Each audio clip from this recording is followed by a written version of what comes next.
This is my video for InRange TV's CQB Brutality held in November of 2023 at the Southern Utah Practical Shooting Range. This match featured a total of 6 different divisions, including pistol caliber carbine, manual shotgun and pistol, auto shotgun and pistol, deadeye, 3-gun, and 2-gun rifle pistol.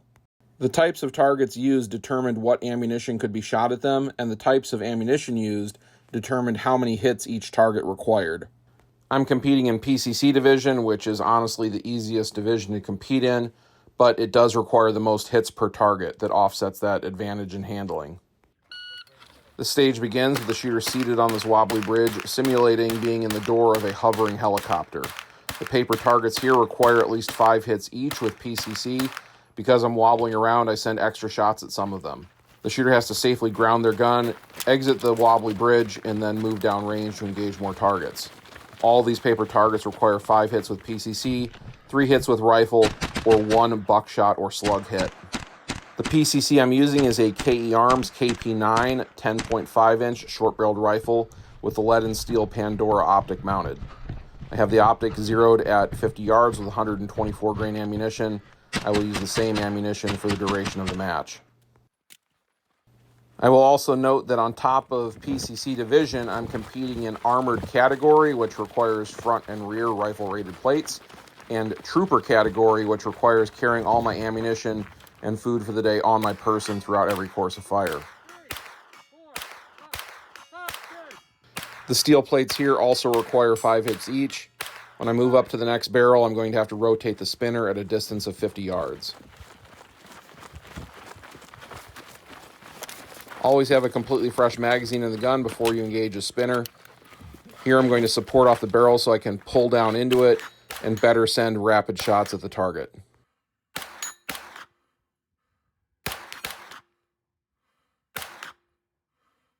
The target being in shadow here does make it difficult to see. After a few misses, I get back on target and easily rotate it. I am first in PCC division on the stage and 12th overall.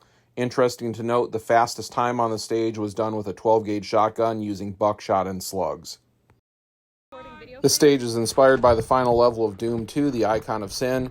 The shooter has to take the color-coded skull key kettlebells downrange, place them on the table, get caliber-appropriate hits on the large Pinky Demon steel targets, and then shoot through the center of the Icon of Sin's head to make hits at about 75 yards downrange. Going back to retrieve the next kettlebell now. If I remember correctly, the lightest one was 25 pounds, the next one up was 35 pounds, and the final one was about 89 pounds.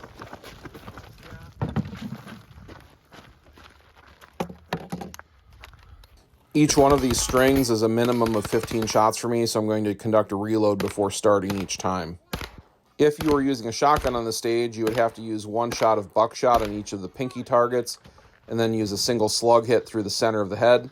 If you're using a rifle on the stage, you'd have to engage the close-range steel with your pistol with 5 hits each, and through the center of the head with 3 hits with your rifle.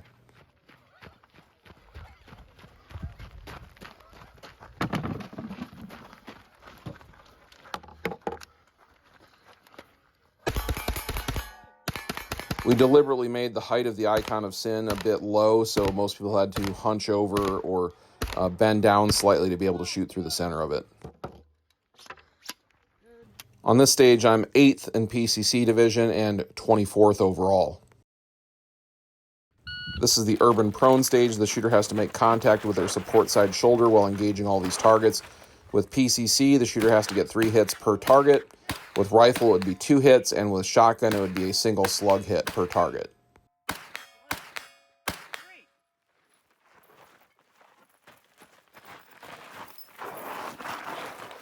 The optic mount I'm using is a Absolute Co-Witness mount from Scalar Works, and you'll notice that I have to kind of angle the gun so the optic is pointing down towards my face.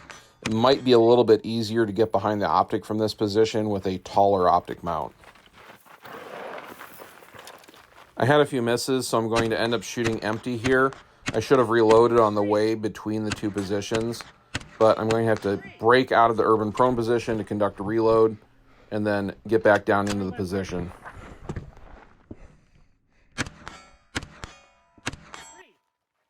Time to go down range and engage a Texas Star and a spinner. Because these are close range targets, they're going to have to be pistol caliber or birdshot only. When I go to drive the spinner through here, the bottom plate isn't quite as vertical as I would normally like it to attempt that, but with the PCC, it's really easy to just hammer it and push it all the way through. I am 8th in PCC and 15th overall on the stage. Rotating the spinner was a 60-second bonus. As you can see, that allowed the top competitor to go to a negative time. This is the Billy the Kid stage. These first 5 targets had to be engaged shooting from the hip. If you had a laser on your gun, it was a big advantage. Shotgun's also an easy time there. I knew we were doing this stage, but I didn't want to mount a laser to my gun and be accused of metagaming, so I didn't mount one. But if you hit all of those targets, it was a substantial bonus. You can enjoy watching me awkwardly climb over this wall. Right leg doesn't have a full range of motion ever since I tore a hamstring back in 2017. The shooter has to make caliber-appropriate hits on the larger steel off to the sides from the various ports. In my case, that's 3 hits with PCC. And then at the end, I'm going to have to hit all the targets that I did not hit from downrange from the final position. Neutralize. Got 5.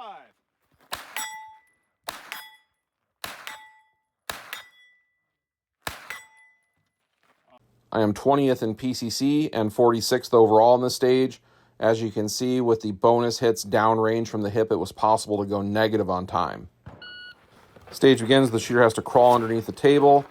They'll then acquire their firearm and load it and get caliber-appropriate hits on these steel. In my case, that means 3 PCC hits on these statics and then knocking down the poppers.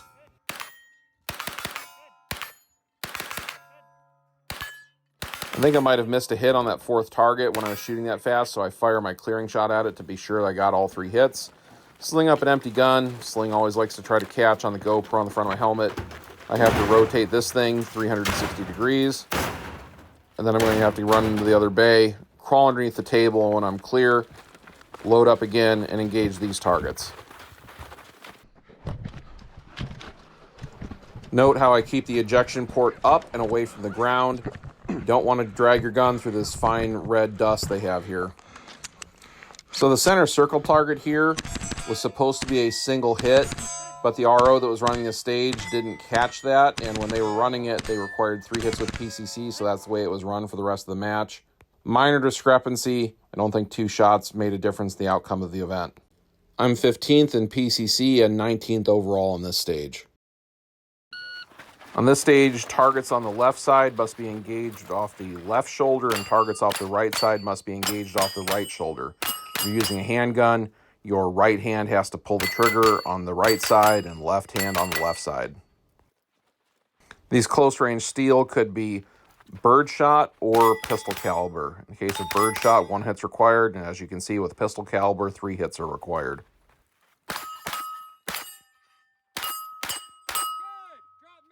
Fire the last round out at a target to clear it. Time to sling up and move around to the next bay.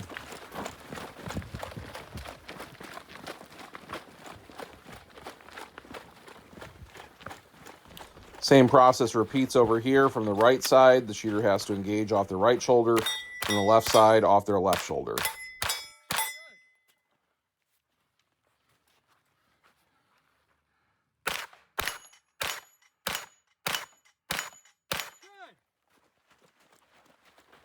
From this final position here, it's a hostage rescue target with a no-shoot between 2 bad guys off either shoulder.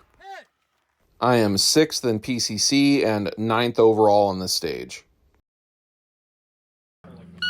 This is the Dawn of the Dead stage, so all these paper here require 1 headshot with PCC. We did let shotgun shooters blast them with buckshot in the chest. All the targets on this bay are bonuses, so for each one knocked down, I'm going to have time deducted off my final score. The shooter has 30 seconds in this area to hit as much as they can. With PCC, it's obviously pretty easy to neutralize everything. With the gunshot clear, move over to the second bay, and I have to use one of the provided melee weapons to knock over the zombie course, I use the steel chair. Time to load back up, headshots on paper, and knock down the rest of the steel to neutralize.